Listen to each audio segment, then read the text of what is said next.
right off the bat. They did tell me telepathically, when you make these beings, they carry our frequency. I was only allowed to make beings that work with the light. One time I decided I wanted to make a reptilian. But not the good reptilians. You know, there are good and there are bad. And there's nothing wrong with the bad, truly. For the bad are just as important as the good ones, because how do we know what love is if we haven't experienced what hate is? Or what pain is if we haven't experienced what the difference between not being in pain and having pain. Believe me, when you have a lot of broken bones, you know what pain is. So we learn through experiencing the differences. Now, one time, they would never allow me to make negative ones, and one day I saw this picture of a reptilian that people said raped women, bad reptilian, and I thought, well, you know, he's awfully pretty. I think I'll make him anyway. I started making him, and all of a sudden, the being said to me, no, we don't want you to do that one. And I said, but I want to. We do not want you to. Now, they speak in a collective, by the way. And I said, I don't care what we want.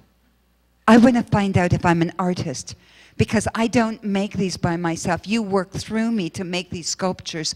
I want to find out if I even have any artistic talent. So they shut their mouth. And I made a reptilian, and he was gorgeous, and he was perfect. I was so proud, and I pushed him up into the middle of this big 6-foot-long island, grabbed some more clay, and started making another sculpture. And the next thing I know, the sculpture goes flying off of the counter, smashed face down, unrecognizable.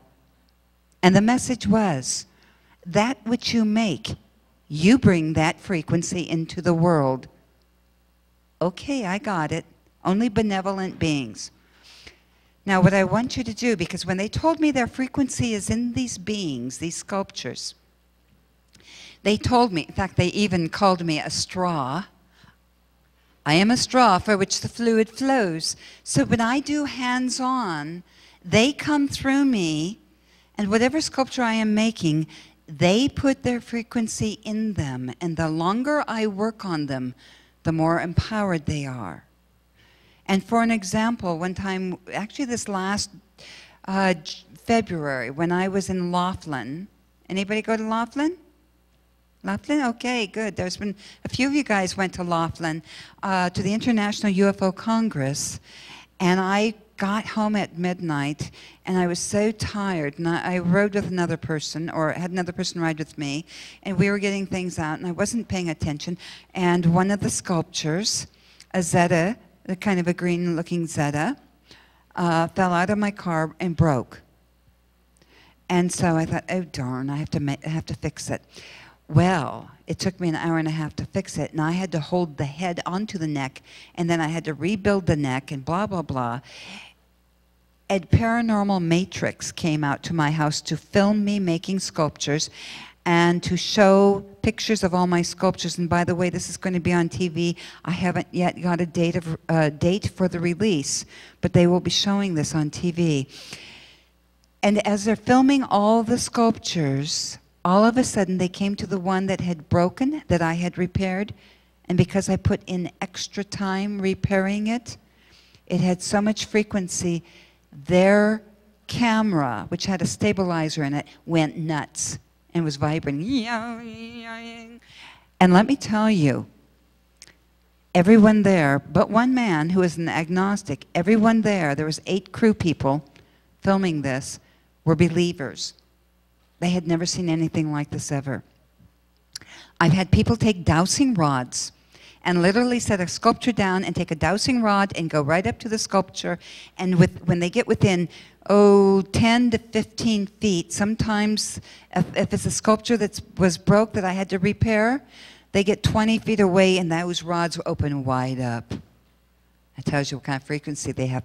I thought they were joking when somebody told me that they used dowsing rods on it, so I started doing it. And I'll be darned if I didn't forget my dowsing rods. But they open up, wide up. I was just absolutely blown away. I'm going, whoa, that's okay. That's cool. Now, those who have sculptures, what I want you to do is, first of all, I want you to all to relax, take deep breaths. Big, big, deep breaths, and just totally relax and allow yourself to be one. And then I want you to, as you're holding the sculptures, or if you have a necklace, hold the necklace, and imagine that piece as if it's an extension of your arms, and hold it. Allow it to become part of you, and allow yourself to feel the energy. Feel the energy. You may feel tingling. You may feel pulsing. It may even speak to you. Don't be surprised if it's telepathically speaking to you. Feel the energy of them. And while you're doing that, I'm going to tell you a little story. Last July, when I was, last May, when I was, a year ago May, doing a conference in Alamo, Nevada. The day before I left to do the conference, I was told to sit down at the computer and to write. And all of a sudden, this is what came out. The source was, just was, all that is. The source knew all, was all. And the source decided that it wanted to know what it was like not to be all, not to know all. So the source made selves. And the source made worlds for selves to live on. And each self would have a container that it would be allowed to live on these planets. Source selves are the light, the soul light connected to the source. I don't have time to do a regression tonight, but I will tell you this, that I did a regression with these people. I took them down and I took them to another planet. And I started introducing one by one each of the beings to them. And then I took them from the planet, and the planet disappeared. And all of the beings throughout the universe that I had introduced them to, they all were holding hands. And then all of a sudden, I had their bodies, their containers, disappear. And all that was left was their source light, the soul within.